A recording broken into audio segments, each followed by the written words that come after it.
When I caught my wife sleeping with my brother, no one told her to leave. Instead, the family gathered around and lectured me about moving on with grace and protecting our image. So I packed my things, signed the papers, took my half of the assets, and walked away for good. No one looked back.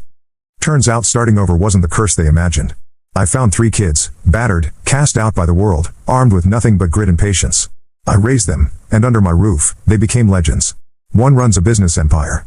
One owns the spotlight. One rewrites the future in the country's top laboratories. Then, this winter, my biological daughter showed up in the middle of nowhere, where I had built myself a modest life. She found me in a faded patio chair, soaking up what little warmth the sun had left. If Grandma and Grandpa weren't so sentimental, I wouldn't be in this dump to drag you home for the holidays, she scoffed, boots crunching in the frost. She let her gaze sweep across my rundown yard. You walked out. And you know what? My sister Laura took over the company, my brother Isaac's a megastar online, and I got into Stanford. Our lives are better than ever. She looked at me, expecting regret. So, Dad, you abandoned us over some money. Do you regret it now? I met her stare, steady as ever. Serena still wore that smug, untouchable look, just like when she was a kid. If she was waiting for me to grovel, she'd be disappointed. Stanford's a fine school, I replied calmly. She sneered at my cool, emotionless answer. The new year's coming. It's Grandpa's 80th. Grandma's worried sick, so here I am. You could at least try to be a little more considerate, act like a grown-up. For once, I didn't argue. My parents were getting old. No matter how much betrayal you suffer, there are debts you still owe. Serena took my silence for defeat. Her glare swept over my unfinished house with open pity. Looks like this is what you got for turning your back on us. But hey, don't worry. Legally you're still our father. When you're old and useless, we'll send you a check. Just so you know, Grandma might welcome you, but in our family, to us, Uncle Hugo's always been Dad. I looked at her, and for a moment I saw the little girl at the top of the staircase, feverish, trembling with loyalty for a man who was never her father. I remembered the shove, my own daughter pushing me, the family believing every word Hugo fed them. You're not my daddy. Uncle Hugo is my daddy. She played the victim, and they swallowed it whole, my wife glaring, Hugo looking wounded. Even then, she was a weapon for them, not a child. All that's left for me now is weariness, but not regret. I managed a crooked grin. Don't worry.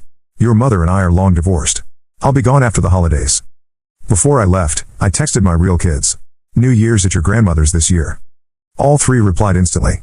Got it, Dad. With them, I've never been lonely. The next day, I packed a bag and rode with Serena back to my old family's home. Everything was exactly as I remembered. I was the one who had changed. Hugo was the first person I saw. Polished shoes, gold-rimmed glasses, that same smug confidence from all those years ago. When he spotted me, he put on a show, arms wide. Brother, we've missed you. It's Dad's 80th. Come inside, get warm, have some tea. Relatives watched from every corner, eyes full of questions and judgment, like I was a ghost come back to haunt the living. Serena breezed past me, made a show of hugging Hugo, and dropped an expensive watch into his hand. Dad, look what I brought you. Hugo beamed for the audience. Serena, you're a wonderful daughter. This is beautiful. He shot me a glance full of triumph. All I did was sip my tea and watch. She was a good kid, too bad she bet on the wrong father. Mother rushed to me, tears brimming. Victor, my son, you've grown so thin, suffered so much. It's good you're home.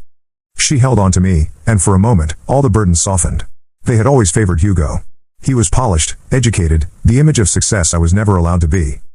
Bianca and the rest of the family came in. Past resentments hung in the air like smoke. I was the black sheep, the one who walked away. Dad, what are you doing here? Isaac sneered. Trying to ruin everything again? Don't make trouble, Laura hissed, stepping between me and Hugo like I might lash out. Mom silenced them with a glare, but the resentment simmered. My father's scowl returned. What did you come back for? We haven't heard from you in years. Life goes south and now you want company? I shrugged. I'm here for Mom. Hugo stepped up, all fake magnanimity. Don't be too hard on him. He's family, after all. Right? Then there was a commotion at the door. A sharply dressed courier arrived, pushing a cart stacked with velvet-wrapped boxes. The room fell silent as he announced, delivery for Mr. Victor Song. Please sign here. Hugo, quick as always, tried to take the clipboard. The courier stopped him. Sorry, sir. I can only give these to Mr. Victor Song himself. Serena frowned. That must be a mistake. Those are probably for my father. But she went pale when she saw the sender, Clarity Group, Lionheart Media, Stanford Research Division. I stepped forward, showed my ID, and signed. The courier bowed, relieved to be done with such important packages. Hugo elbowed me aside and opened the boxes for everyone to see, eager for any chance to steal the spotlight. But these gifts were way out of his league: heirloom jewelry, rare vintage wines, medical supplements, more expensive than cars. Laura and Isaac glanced at each other, confused. Nothing they had arranged could match this, but their pride kept them silent. The guests murmured, awkward admiration spreading through the room. Hugo forced a smile, still trying to assert control. "Brother, it's been hard for you out there, but family is family. Why don't you do the right thing? Get on your knees, wish Mom and Dad a happy new year. Lead by example for once." Everyone watched, faces hungry for drama. I didn't flinch. There was a time I might have. A time I'd have bowed my head just to keep the peace, smiled through the bile in my throat just to be civil. But that victor was gone, buried with the man who once believed loyalty could mend betrayal. I glanced at the boxes still resting on the velvet cart. One bore a note, delicate handwriting on thick cream paper. I picked it up and read aloud, slowly, clearly. "To the man who gave my life a second chance. You believed in me when I had nothing, not even myself. Because of you, I became someone the world listens to. Happy New Year, Dad. With all my love, your son, Ellis." A ripple moved through the crowd. My son. The one who had started with a part-time job repairing old laptops at age 15 and now headed a multi-million-dollar research lab that partnered with Stanford. Ellis had always been quiet, methodical, and fiercely loyal. Another note was tucked under the wine box. "To Dad, because you told me the stage wasn't too big, and I wasn't too small. Your belief became my spotlight. From your daughter, Melody." Gasps this time. Melody song. That Melody. The actress on every billboard in Times Square last month. The one winning awards I had stopped counting. The one they had all dismissed as a dreamer. And the last note was scrawled in fast, messy writing, more emotion than order. "To the man who taught me that you don't need blood to be family, that monsters can be beat with kindness and grit. I'm alive because you chose me. From your son, Jordan." Silence. I didn't need to explain that Jordan had once been an addict left for dead in a dumpster. That I found him there.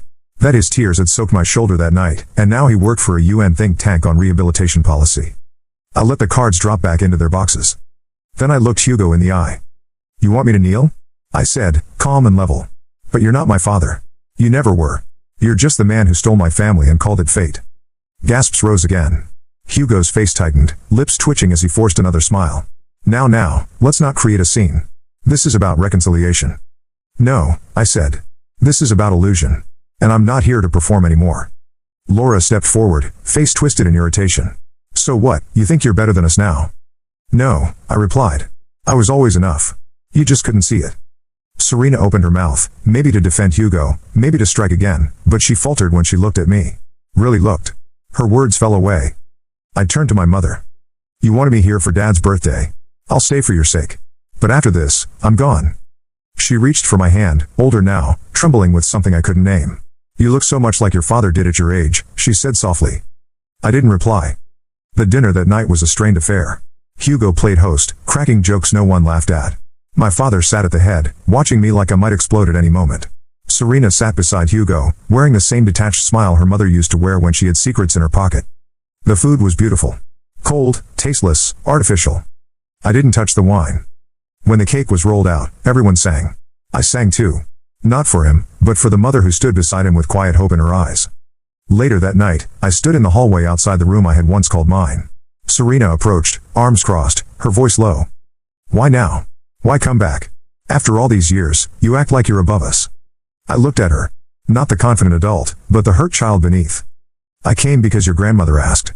That's all." She shook her head. "You walked away." "No," I said. "I was pushed. And I stayed gone because I was finally free." Her voice dropped. "You missed everything. Mom's breakdown. The lawsuits. The bankruptcy. Uncle Hugo saved us." I met her eyes.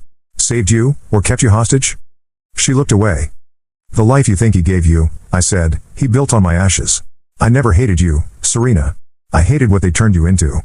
She said nothing, her silence louder than words. That night, I took the old armchair on the porch. The stars were clear.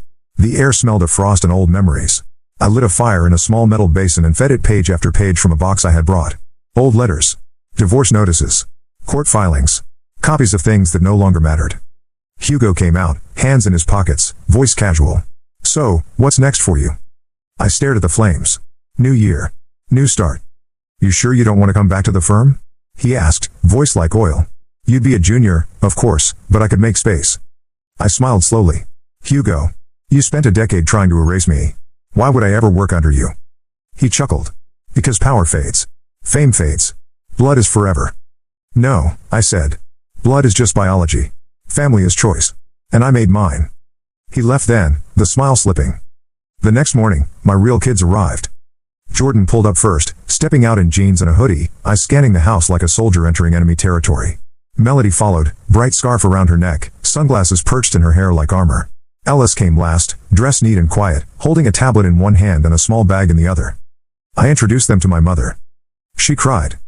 She hugged them, one by one, and whispered things I couldn't hear.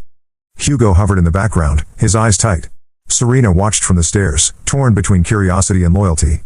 We stayed 2 days. We helped set up the New Year's altar. My kids cleaned the kitchen without being asked. They listened to stories from my mother, shared their own. At night, we played cards and laughed, the kind of laugh that made old walls echo with new warmth. On the third day, Serena approached me again. Jordan, she said, staring at him. You were the one in the news, right? That documentary? Jordan raised an eyebrow. Yeah. Why? You said my dad saved you. He did, Jordan replied. I'm not supposed to be alive. He made that happen. She looked at me. You raised them better than we were raised. I shrugged. I didn't try to make them perfect. Just whole. I was 7, she whispered. When I told you you weren't my daddy. I remember. I do too, I said. And I forgave you long ago. Tears welled in her eyes, but she didn't let them fall. On the morning we left, my mother hugged me tight. Don't stay away forever, she said. You still have a place here. I'll visit, I promised. But home is somewhere else now. She nodded, resigned and grateful. As we drove away, Ellis glanced back through the rear window. You okay, Dad? I looked at my children. My real family. I'm better than I've ever been. And as the old house faded in the mirror, I knew this much: some roots rot. Others grow strong in new soil. And the legacy I was building had nothing to do with the family I left behind. 3 weeks after the new year, I received a letter in the mail. Not an email. Not a call. A thick envelope, wax-sealed, hand-delivered by courier to the small post office box I kept near my cabin. It was from an attorney named Beatrice Lane, partner at a firm I knew only from headlines: prestigious, ruthless, expensive. The letter was brief, formal, and direct. Mr. Victor Song. We regret to inform you that your name has been listed as a primary heir in the estate of the late Maxwell Ford. Please contact our office immediately to discuss next steps and verify documentation. Regards. B. Lane, Esquire. I stared at the name. Maxwell Ford. I hadn't heard it in years. He was my godfather. My real father's best friend before all the fractures in our family began. A man of principles. A quiet philanthropist who vanished from the public eye 2 decades ago. I hadn't known he passed away. I called the number. Ms. Lane picked up herself. Mr. Song, she said. Thank you for calling. Mr. Ford left behind a substantial estate, and according to his final will, you are the primary inheritor. Why me? I asked. There was a pause. Mr. Ford wrote in his will that while the world abandoned you, he never did. And that a man who rebuilds from ashes deserves a foundation strong enough to never burn again. I was silent. My throat clenched. He also left behind instructions to deliver the estate publicly, she continued. He believed truth should never be hidden. A public reading of the will is scheduled next week. We will fly you out. I hesitated. Your children are welcome to attend, she added. So I said yes. And that decision changed everything. The will reading was held in San Francisco, at the Ford Estate's private offices. Reporters waited outside, blocked by security, but the buzz had already started online. I arrived with Ellis, Melody, and Jordan. All wore simple clothes, dark jackets, no labels, but the way they carried themselves said everything. I wasn't hiding anymore. And neither were they. Inside, we were greeted by Ms. Lane, a woman in her 60s with steely eyes and the kind of grace that comes from knowing no one dares interrupt you. We were led into a conference room paneled in mahogany. At the far end, a massive portrait of Maxwell Ford stared down at us. In it, he looked like I remembered: broad shoulders, kind eyes, a man with more wisdom than wrath. Other people were already seated. And to my bitter amusement, I saw familiar faces. Laura. Isaac. Hugo. And Serena. Hugo leaned back in his chair with a smirk. Well, little brother. I guess we have something in common after all. Ms. Lane ignored him. She took her place at the front and opened the folder. The estate of Maxwell Ford is valued at approximately $140 million, she said. It includes properties in 3 countries, equity in 4 companies, 1 private tech firm, and a majority stake in Lionheart Media. Gasps rippled through the room. Lionheart Media. The very company that had partnered with Stanford on Ellis' recent breakthrough. I understood now. That delivery at New Year's. The gifts. The names on the boxes. It wasn't random. It was a signal. Ms. Lane continued. Mr. Ford's final will and testament names Victor Song as sole inheritor of his primary estate and all voting shares in Lionheart Media. Hugo stood up. That's a mistake. No, Ms. Lane replied, calm. It's not. I knew Maxwell too, Hugo insisted. He mentored me. He did, she confirmed. And then he quietly removed you from his board after you leaked data to a competitor. Hugo turned red. That was never proven. It didn't have to be. He documented everything. And he left it all here. She opened another folder and slid it across the table. Inside were documents. Emails. Voice recordings. One of them had Hugo's voice, clear as day, selling confidential strategy slides to a rival network in exchange for a beach house in Tulum. Serena's face turned to stone. Isaac stared at the table. Laura crossed her arms, lips pressed into a thin line. Ms. Lane spoke again. The Ford estate also includes a letter from Mr. Song. She handed me a sealed envelope. I opened it slowly. Inside was a handwritten note. Victor. I watched them break you. I watched them throw stones at the man building a house with nothing but his hands. But you never gave in. You never dirtied your soul to feed your pride. This empire is yours now. Not to prove them wrong, but to prove you were always right. Raise it higher. Your friend. Maxwell. I folded the letter carefully. Pressed it into my pocket. I intend to honor Mr. Ford's will exactly as he wrote it, Ms. Lane concluded. Effective immediately, Mr. Victor Song holds controlling interest in Lionheart Media, all real estate assets, and beneficiary rights to the Ford Foundation. The room exploded. Hugo cursed. Isaac stormed out. Laura muttered something about calling her lawyer. Only Serena sat still. Her eyes locked with mine, unreadable. Then she whispered, "You're going to bury him." Back home, everything changed. Calls came in from investors, from former partners, from media outlets wanting the story. But I stayed quiet. I didn't want a spectacle. I wanted to build. Ellis took point on restructuring Lionheart's R&D wing. Melody started developing a documentary series with full access to the Ford archives. Jordan began interviewing former Ford Foundation staff to continue their outreach programs. We moved fast. Hugo tried to sue. The case was laughed out of court. Too much evidence. Too many witnesses who had stayed silent out of fear, now ready to speak. Serena visited once.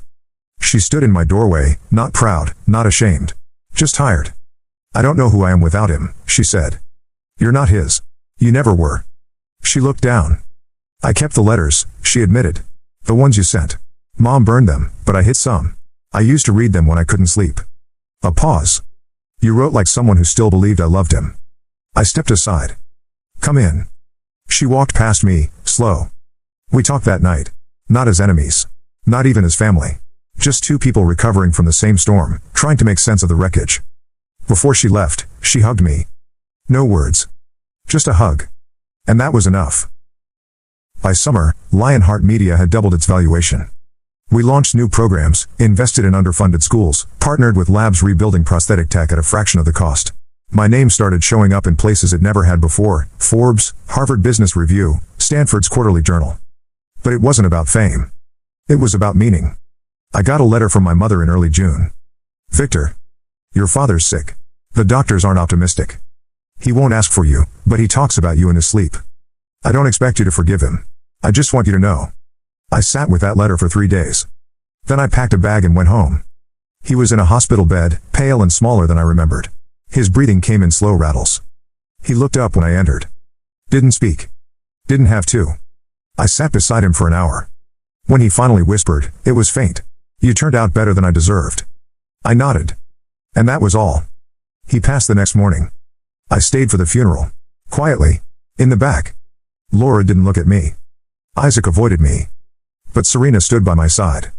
Later that night, I stood again on that same porch, looking up at the same stars. But now, they didn't feel so far away. They felt like direction. And I had never been more certain of the road ahead. The morning the news broke, I was standing in the new Lionheart Media headquarters, watching construction crews raise the company's new sign. Just beneath it, in smaller letters, it read, "Founded in Legacy. Built on Truth." My phone buzzed. I expected a routine update from Ellis, maybe an early draft from Melody's latest production team. But what I saw stopped me cold. Headline, New Evidence Suggests Maxwell Ford's Will Was Forged, Internal Whistleblower Claims Tampering. Below it, a grainy image of a document. And next to it, the name of the whistleblower. Laura Song. I didn't call her. I didn't call anyone. I just stared at the screen, the chill of betrayal wrapping around my spine like old ghosts. 5 minutes later, Ellis burst into my office, holding his own phone. You've seen it? I nodded. She submitted a claim to the federal registrar this morning, he said, dropping into the chair across from me. They'll have to investigate. Even if it's false, it'll freeze your control over the estate. Over Lionheart. My voice came out low.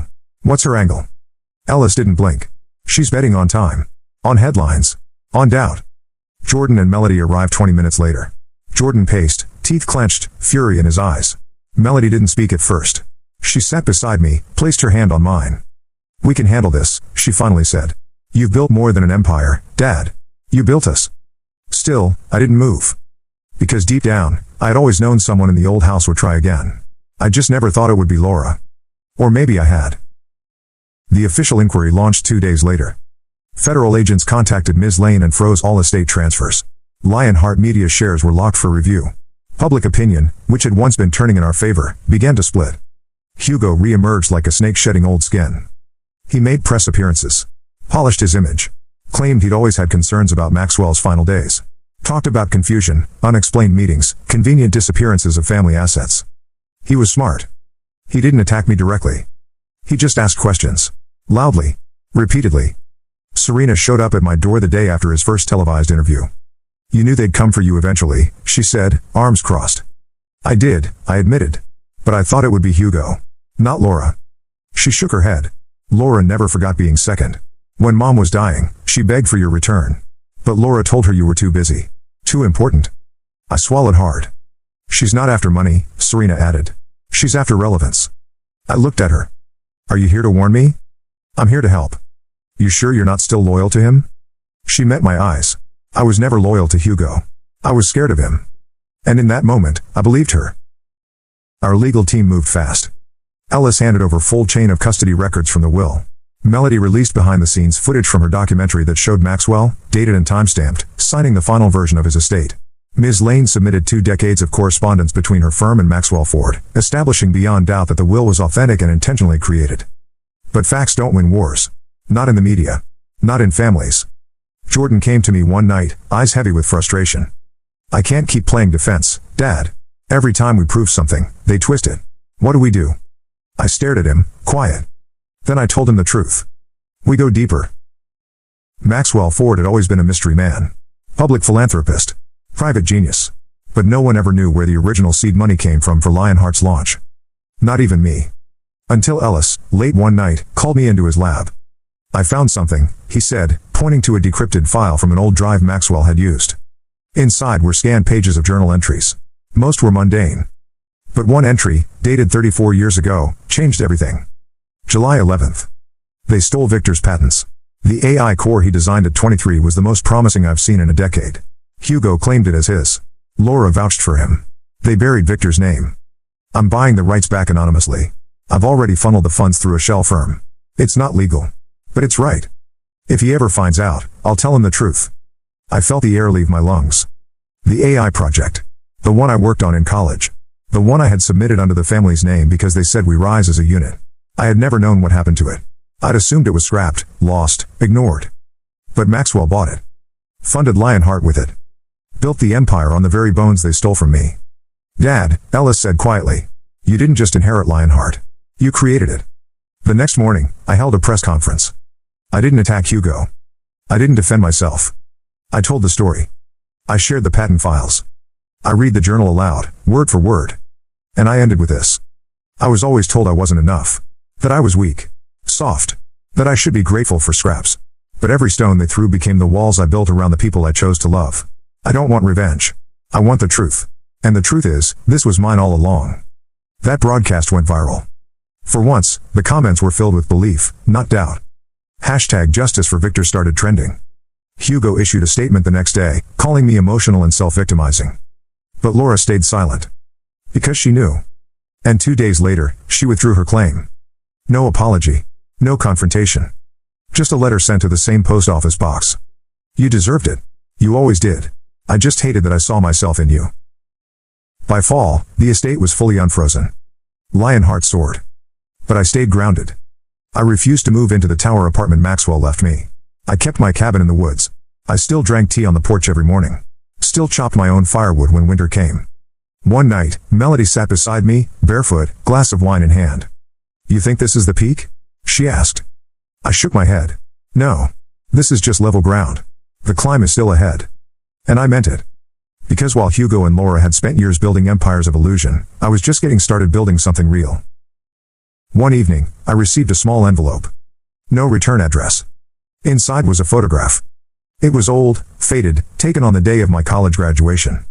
In it, I stood with Maxwell. He had his arm around me. And scribbled on the back, in his sharp handwriting, was one line. Legacy is not what you leave behind. It's who you leave it with. Autumn painted the city in fire. Gold leaves scattered across sidewalks, a crisp wind threading through the streets like whispered warnings. I stood in the glass-walled top floor of Lionheart's headquarters, watching the skyline shimmer as dusk fell. Below me, a world I had rebuilt from the ground up breathed with quiet resilience. Then Melody walked in, her face pale, her phone still in her hand. "We have a problem," she said, voice low. I turned. "Not just rumors, Dad," she continued. "This is coordinated. Hugo's old allies, they're making a move." "How?" She swallowed. "They're launching a vote of no confidence. They think they can oust you. They've been gathering proxy votes quietly. The meeting is scheduled for this Friday. 5 board members are already leaning their way." I exhaled slowly. Friday. That gave us 4 days. Jordan entered moments later, expression taut. "We've confirmed their plan. They're calling it a stability reset, trying to frame it like your leadership is too personal, too tied to emotion." "They're not wrong," I said. Melody blinked. "What?" "They're not wrong that I lead with emotion," I said. "But they are wrong to believe that makes me weak." Ellis arrived soon after, and the 3 of them stood before me, the children the world threw away, now the spine of an empire. "They'll play dirty," Ellis said. "We can't just show up with facts. We need a story stronger than theirs. Something undeniable." I nodded. "Then we give them one." Over the next 4 days, we worked around the clock. Melody compiled archival footage, every innovation, every milestone Lionheart reached under our leadership. She contrasted it with the stagnation and loss under Hugo's brief influence before the will was read. Ellis pulled hard data, investment returns, project impact assessments, internal culture scores, and external press sentiment since I took over. Jordan, quietly and without fuss, visited every undecided board member. One by one. Not to threaten. Not to beg. But to talk. He told them the truth. About who he had been before Lionheart. About what this company meant to people like him, people who never got second chances. He reminded them why this place had once meant something real. Thursday night, hours before the meeting, I received a visitor. Serena. She wore no makeup. No designer bag. Just jeans, boots, and a hoodie from a charity she supported quietly. "I'm voting," she said, standing in my doorway. I raised an eyebrow. "You're not on the board." She held up a document. "I bought a controlling stake from a silent investor last week." "Guess who?"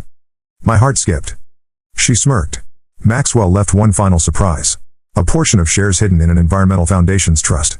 When the board moves started leaking, I traced them back. And I bought them. Fair and square." "You didn't have to." "I know," she said. "But I wanted to. This place. It saved you. And I think it might save me too." I nodded, emotion thick in my chest. "Thank you," I said softly. But she shook her head. "Don't thank me yet. You still have to survive tomorrow." Friday. The boardroom was silent as the meeting began. Floor-to-ceiling windows framed the rising sun, casting sharp gold light over the polished table. Hugo arrived, confident. Slick suit. Faux humility. He greeted every board member like an old friend, even those who barely remembered his name. I sat at the head of the table. No one else spoke. Then Ms. Lane entered. Not as legal counsel, but as interim chair, a position Maxwell had quietly assigned to her in case of internal instability. She opened the session with a calm, clear voice. "We've received a motion from several members requesting a vote of no confidence in Mr. Victor Song's leadership," she said. "Today's meeting will determine whether that motion passes." She nodded to Hugo. "You may speak." Hugo stood. "My friends," he began, spreading his arms like a preacher. "Let me start by acknowledging Victor's efforts. He's brought energy and emotion back to Lionheart. But we are not a charity. We are a media and research empire. And what we need now is vision, not sentiment. Focus, not nostalgia. Strategy, not sympathy." He walked slowly behind chairs, making eye contact with each person. "This company cannot be built on personal redemption stories. It must be built on proven leadership. I propose a return to structure. To a board-led committee with experience." He stopped. Looked directly at me. "Mr. Song may remain as a legacy figurehead. But the reins must pass." Then he sat. Ms. Lane turned to me. "Mr. Song. Your response?" I stood slowly. No theatrics. Just calm. Lionheart was never about spectacle. Maxwell built it to give voice to the silenced. Hope to the broken. Innovation to the forgotten. And yes, I lead with emotion. Because emotion drives empathy. And empathy builds trust. And trust wins loyalty. I looked at each board member, then at Hugo. I know some of you are scared. Stability matters. But ask yourself, what does stability cost, if it means silencing every truth this company was founded on? I stepped back. You've seen the numbers. You've seen the growth. But if that's not enough. I turned and gestured toward the door. Jordan entered, guiding a young woman in a wheelchair. Her name was Olivia Reyes.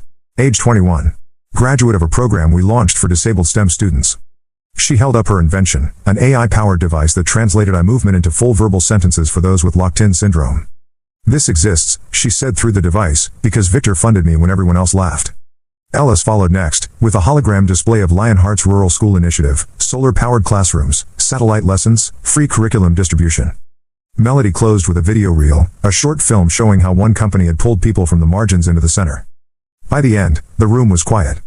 And Ms. Lane spoke. All in favor of the motion to remove Mr. Song? Only 2 hands rose. All others stayed down. 1. Serena raised her hand, not for Hugo, but to reject the motion. The final tally? 10-2. Motion denied.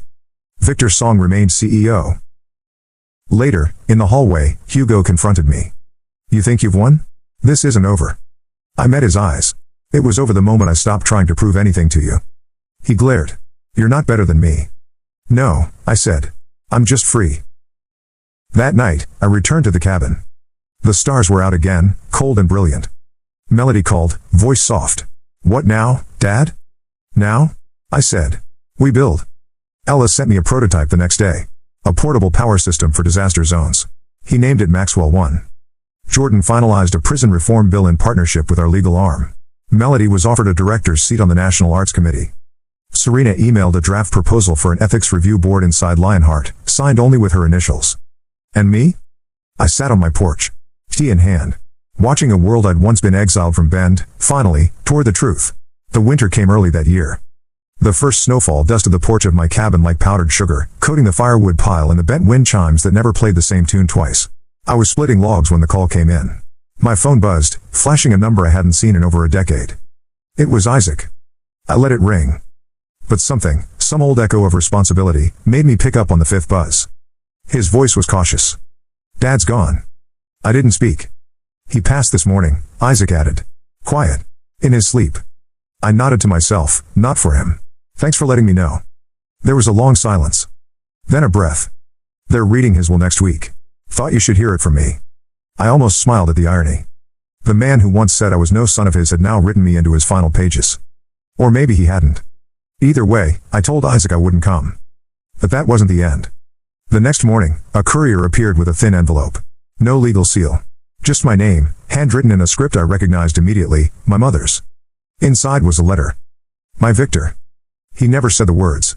But I know he thought them in the end. You were his pride. You were his reckoning. I've left something for you, not in the bank, not in the house, but where you were always free. The treehouse. Your mother. The treehouse. I hadn't thought about that place in years. Built with my father's rough hands, nailed together with the help of an 8-year-old boy who still believed love was earned. After the fallouts and betrayals, I had never once returned to it. But now, I did. The walk through the woods behind the family estate was shorter than I remembered. Or maybe my steps were longer now. The treehouse stood, weathered but proud. Moss along the base. The ladder rungs rusted but intact. I climbed slowly. Inside, it was empty. Except for a metal box. I opened it. Inside were photographs. Me, as a child, sitting on my father's shoulders. Me, next to my mother, clutching a wooden toy I built. Me, age 15, holding my first science fair project, the prototype that would become the AI system Maxwell later funded. There was a note beneath them. I didn't know how to love you the right way. But I watched. Every step. Forgive me, if you can. There was no signature. Just a watch. Old. Worn. My grandfather's, passed down to him. He never wore it. He'd always said it was meant for the son who made him proud. I left the treehouse that day with the box in my arms. And no anger in my heart. In the weeks that followed, I did something no one expected. I announced my retirement. Effective at year's end, I would step down as CEO of Lionheart Media. Ellis would take over operations. Melody would head the board. Jordan would lead the foundation. Serena, now 3 months into her role as ethics director, would remain at my side until the handoff was complete. Reporters called it shocking. Investors asked why. But my team understood. Because legacy is not something you clutch. It's something you pass on. On New Year's Eve, we held a farewell gala. Not black tie. Not flashy. We called it Stories of Us. Held in the community center Lionheart had helped rebuild in the city's oldest district. There were no cameras. Just people. Students. Survivors. Founders. Families. Each shared how their paths had crossed with the work we'd done. Ella spoke first. He shared how I taught him failure was a tool, not a sentence. Melody followed. She told the room that when the world tried to shrink her, I handed her the lens to make it big again. Jordan took the stage last. He told the truth. All of it. The drugs. The streets. The moment he almost didn't wake up. And how I sat beside him in that hospital bed, day after day, saying nothing except, "You're not done yet." Then they surprised me. Serena stepped up with a small velvet box. "We all pitched in," she said, smirking through tears. "Even Hugo." "Kind of." Inside was a key. Gold. Simple. "The Victor Song Innovation Center," she announced. "Breaking ground next spring. A space for ideas no one else believes in." I couldn't speak. Didn't need to. The room stood, clapping. And I understood something I never had before. My legacy was not wealth. It was not victory. It was not even forgiveness. It was that I never stopped choosing people, especially when no one else would. After midnight, I walked out onto the balcony alone. Snow had begun to fall again, soft and silent. I sipped my tea. Watched the stars. And as the clock ticked past the first hour of the new year, I felt no weight on my shoulders. Only light. Only peace. Somewhere, in a quiet forest, the wind played through the chimes of an old cabin porch. And a name, spoken not with bitterness, but with honor, echoed into the future. Victor Song. The man who chose love over pride. Truth over noise. And legacy over revenge.